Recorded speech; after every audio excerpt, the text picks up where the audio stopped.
Hello my dear student, मैं मोहम्मद सद्दाम आप सभी का अपने यूट्यूब चैनल द मैक मस्ती पर स्वागत करता हूं। आज हम अप्लाइड मैकेनिक्स का लेक्चर नंबर 1 करेंगे, जिसमें हम यूनिट 1 डिस्कस करेंगे, जो कि हमारा बेसिक इंट्रोडक्शन है कि सब्जेक्ट में क्या क्या डिटेल है और कहाँ से शुरू होगा सब्जेक्ट। ठीक है, तो इसके बारे में हम पढ़ेंगे आज। तो यहाँ मैंने जो टॉपिक मुझे आज यहाँ कवर करने हैं, मैंने यहाँ ब्लैक बोर्ड में पहले ही लिख लिया है, जिससे कि वीडियो हमारी ज़्यादा लेंथी ना हो जाए। ठीक है, शॉर्ट वीडियो में मैं आपको ज़्यादा से ज़्यादा कंटेंट देने की कोशिश करूँगा। ठीक है, तो लेट्स स्टार्ट करते हैं। स्टार्ट करने से पहले आप लोग वीडियो को शेयर कर लें कि और दोस्तों को भी इसका लाभ मिल सके। ठीक है, तो आज हम पढ़ेंगे बेसिक इंट्रोडक्शन में कि इंजीनियरिंग मैकेनिक्स होता क्या है। ठीक है, अब मैकेनिक्स हमारा सब्जेक्ट का नाम है और यूनिट 1 में हम यही पढ़ेंगे कि मैकेनिक्स क्या होता है, कितने प्रकार के मैकेनिक्स जो भी हमारी मैकेनिक्स है कितने प्रकार में बढ़ता है। ठीक है, अप्लाइड मैकेनिक्स, ठीक है, कि उसके शाखाएं क्या क्या हैं। ठीक है, उसके अंतर्गत फिर हम थोड़े और टॉपिक पढ़ेंगे कि यूनिट क्या होता है, मात्रक क्या होते हैं। ठीक है, फिर क्वांटिटीज़ पढ़ेंगे। क्वांटिटीज़ 2 प्रकार की होती हैं, जैसे कि जितनी भी फिजिकल क्वांटिटीज़ होती हैं, जैसे स्केलर क्वांटिटी और वेक्टर क्वांटिटी। अगर हिंदी में बात करेंगे तो सदिश राशि और अदिश राशि। तो शुरू करते हैं पहले टॉपिक के। पहला टॉपिक है हमारा इंजीनियरिंग मैकेनिक्स। इसकी परिभाषा क्या होती है, जो हमारा सब्जेक्ट है उसकी परिभाषा क्या होती है। ठीक है, तो मैंने यहाँ लिखा हुआ है mechanics being a branch of physical science which deal with the motion of bodies under the action of force.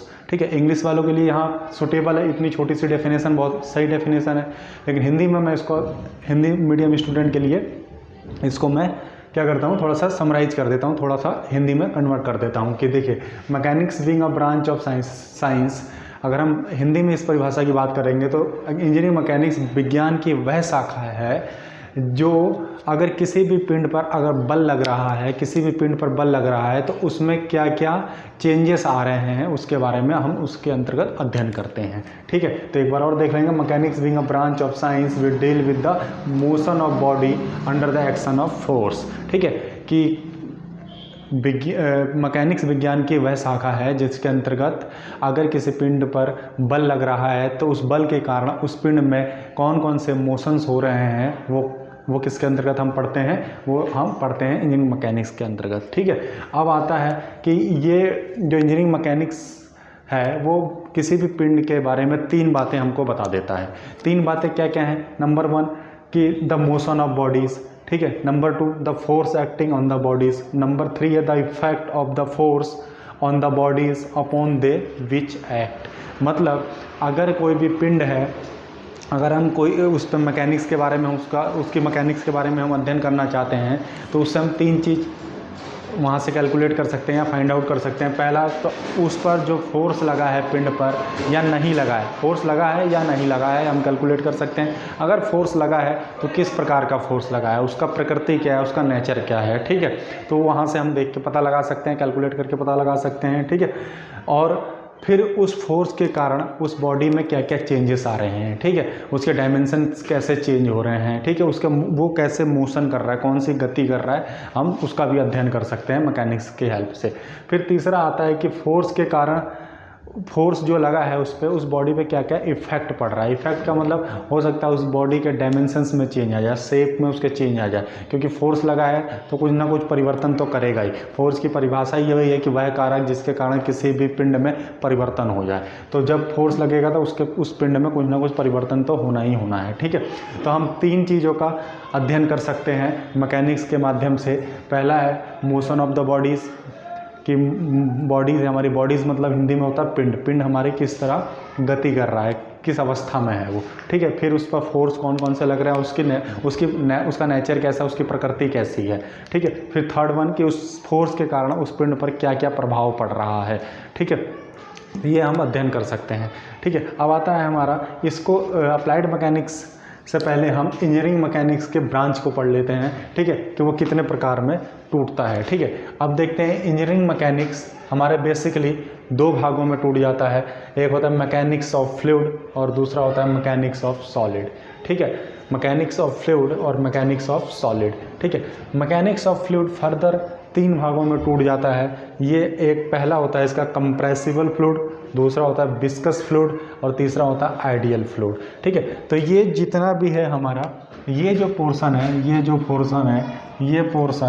ये पोर्शन हम इस सब्जेक्ट में थोड़ा बहुत यूज करेंगे, लेकिन इसका पूरा एक सब्जेक्ट है फ्लूइड मैकेनिक्स। ठीक है, या फिर आप लोग पढ़ते होंगे हाइड्रोलिक्स मैकेनिक्स। ठीक है, तो उसके अंतर्गत ये पूरा हम पढ़ते हैं। ठीक है, जब भी वो सब्जेक्ट मैं शुरू करूँगा तो ये सारी चीज़ें मैं उसमें पढ़ाऊँगा। ठीक है, तो ये हमें इस सब्जेक्ट में यूज नहीं करना है, हमारे लिए हमें नहीं पढ़ना है। हमें जो पढ़ना है वो पढ़ना है ये मैकेनिक्स ऑफ सॉलिड। क्या पढ़ना है? Mechanics of solid.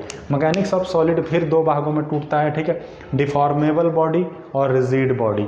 देखिए, बॉडी दो प्रकार की होती हैं। एक होता है डिफॉर्म बॉडी, अगर बल लगाया जा रहा है तो उसमें क्या होता है? डिफॉर्मेशन होता है, हिंदी में कहते हैं विरूपण हो रहा है, उसमें टूट फूट होगा, उसके शेप में चेंजेस आएंगे, उसके डायमेंशन में चेंज आएंगे उस बल के कारण। ठीक है, तो ऐसे बॉडीज़ क्या कहलाते हैं? हमारे डिफॉर्मेबल बॉडी। दूसरा होता है रिजिड बॉडी। रिजिड बॉडी ऐसा होता है ना, ये ढीठ बॉडी होती है भाई, इस पर कुछ भी कर लो कोई फ़र्क नहीं पड़ता। जैसे क्लास में कोई ना कोई बच्चा होता है ना, उसको जितना डांट लो, जितना मार लो, उस पर कोई फ़र्क नहीं पड़ता, अरे कुछ नहीं हो जाता, रोज़ मार ही तो खाना है, खा लेंगे। तो इस प्रकार की बॉडी है ये।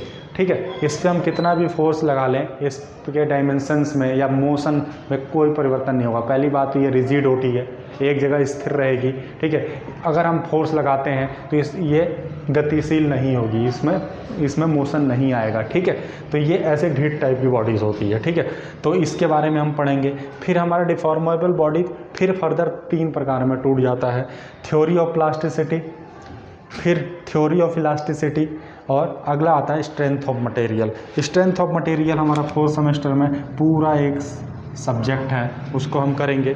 उसके अंतर्गत ही ये सब आ जाते हैं प्लास्टिसिटी और इलास्टिसिटी की थ्योरी। ठीक है, डिफॉर्मेबल बॉडी को अध्ययन करने के हमारे पास 3 मेथड हैं, 3 तरीके हैं। या तो हम उसकी प्लास्टिसिटी की थ्योरी पढ़ें कि उस पर प्लास्टिसिटी से क्या होता है, उसकी बॉडी प्लास्टिसिटी क्या होता है, क्या ये प्रक्रिया क्या कहलाती है, इलास्टिसिटी क्या होता है, और हम पढ़ते हैं स्ट्रेंथ ऑफ मटेरियल। फिर मटेरियल का कुछ ना कुछ सामर्थ्य होता है, स्ट्रेंथ होता है, उसके बारे में भी हम पढ़ते हैं।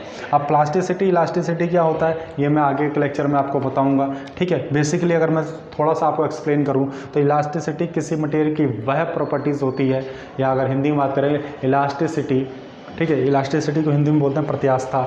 ठीक है, तो ये किसी मटेरियल के वह गुण होता है जिसके कारण अगर उस पिंड पर बल लग रहा है तो उसके डायमेंशन में परिवर्तन होगा। ऑब्वियस सी बात है, उसके अगर वो डिफॉर्मेबल बॉडी है तो उसका डायमेंशन में परिवर्तन होना ही होना है। अगर बल लग रहा है तो डायमेंशन में होगा। अगर हम वो बल हटा लेते हैं, मान लीजिए जो बल हमने लगाया थोड़े समय के लिए हटा लेते हैं, तो अगर वह बॉडी या वह पिंड अपने इनिशियल पोजीशन में, जैसे वो प्रारंभिक अवस्था में था, वापस आ जाता है, तो उस प्रॉपर्टीज़ को हम कहते हैं इलास्टिसिटी। मतलब बल लगाया तो डायमेंशन में चेंजेस आए, और जैसे ही हमने बल हटा लिया तो वो अपने इनिशियल पोजीशन में आने लगता है। ठीक है, तो इस गुण को क्या कहते हैं? पदार्थ का हम क्या कहते हैं? प्रत्यास्थता कहते हैं, या फिर इलास्टिसिटी कहते हैं। सेम उल्टा होता है प्लास्टिसिटी। प्लास्टिसिटी में अगर किसी पिंड में बल लग रहा है तो उसके डायमेंशन में 100% चेंजेस होंगे अगर वो डिफॉर्मेबल बॉडी है तो। लेकिन जब हम बल हटा लेते हैं तो वह बॉडी उसी अवस्था में रह जाती है, वो अपने वापस पोजीशन में नहीं आती है। तो ये पदार्थ का कौन सा गुण कहलाता है? प्लास्टिसिटी का गुण कहलाता है। ठीक है, अब आते हैं हम रिजिड बॉडी। रिजिड बॉडी देखिए बता दिया मैंने, ढीठ बॉडी। ठीक है, अब ये आता है हमारा ये रिजिड बॉडी क्या होते हैं? हमारे 2 प्रकार के होते हैं। ठीक है, डायनेमिक्स और स्टैटिक्स। फिर इसके बारे में भी हम पढ़ने वाले हैं। फिर ये डायनेमिक फिर 2 प्रकार में टूट जाता है, काइनेटिक्स और काइनेमेटिक्स। ठीक है, तो ये ऑल अबाउट मैंने आपको इंजीनियरिंग मैकेनिक्स कितने भागों में क्या उसकी शाखाएँ हैं उसके बारे में बता दिया। अब आते हैं हम अप्लाइड मैकेनिक्स, जो कि एक्चुअली हमारा सब्जेक्ट का नाम है। अप्लाइड मैकेनिक्स क्या होता है? ठीक है, तो अप्लाइड मैकेनिक्स इंग्लिश में डेफिनेशन यहाँ लिखी हुई है, the engineering mechanics which deal with the study of application of different law of mechanics as applied to the solution of various engineering problem is called applied mechanics. ठीक है, हिंदी में अगर बात करें तो अप्लाइड मैकेनिक्स क्या होता है कि अगर हम किसी भी इंजीनियरिंग मैकेनिक्स के प्रिंसिपल को किसी भी प्रॉब्लम को सॉल्व करने में अगर हम यूज कर रहे हैं, या कहीं अप्लाई कर रहे हैं इंजीनियरिंग मैकेनिक्स के प्रिंसिपल को, ठीक है, या किसी भी थ्योरम को, ठीक है, तो या किसी लॉ को, तो वो क्या कहलाता है, हमारा अप्लाइड मैकेनिक्स कहलाता है। मतलब मैकेनिक्स का, इंजीनियरिंग मैकेनिक्स का किसी प्रॉब्लम को सॉल्यूशन करने के लिए हम अप्लाई कर देते हैं, उसी का नाम हमारा क्या होता है, अप्लाइड मैकेनिक्स। ठीक है, तो ये ऑल अबाउट हमारा क्या था, 3 टॉपिक थे। उम्मीद करता हूँ आपको समझ में आया होगा, बेसिक से समझाने की कोशिश करी है मैंने। ठीक है, तो ये इंग्लिश मीडियम वाले तो यहाँ से नोट्स लिख सकते हैं। हिंदी मीडियम में जो मैंने आपको हिंदी में लिखा है, बोला है, उसको आप वीडियो को पॉज करके भी लिख सकते हैं। नहीं तो आप मुझे कमेंट बॉक्स में बोल देंगे कि इसकी PDF हमें हिंदी में चाहिए, तो मैं आपको प्रोवाइड करा दूंगा। ठीक है, तो मैं एक बार यहाँ से हटूँगा, आप लोग स्क्रीनशॉट ले लें कि आपके अपने नोटबुक में नोट करने के लिए। ठीक है, तो स्क्रीनशॉट ले लें आप लोग।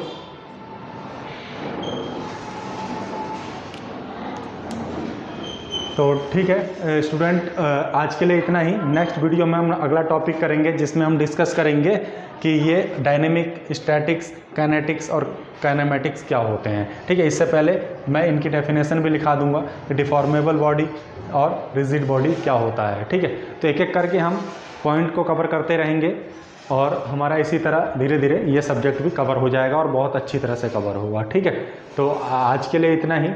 अगर वीडियो पसंद आया, अगर लेक्चर पसंद आया तो लाइक करो, सब्सक्राइब कर लो चैनल को, और जितने भी आपके दोस्त हैं या कलीग्स हैं या अपनी सोशल मीडियाज़ पे इस चैनल के लिंक को, इस वीडियो को शेयर करो, जिससे कि बहुत अधिक से अधिक बच्चों तक ये कंटेंट पहुंच सके और जितना भी मटेरियल मैं यहाँ से प्रोवाइड करा रहा हूँ वो सब तक पहुँच सके और इसका लाभ सब लोग उठा सके। तो आज के लिए इतना ही, धन्यवाद।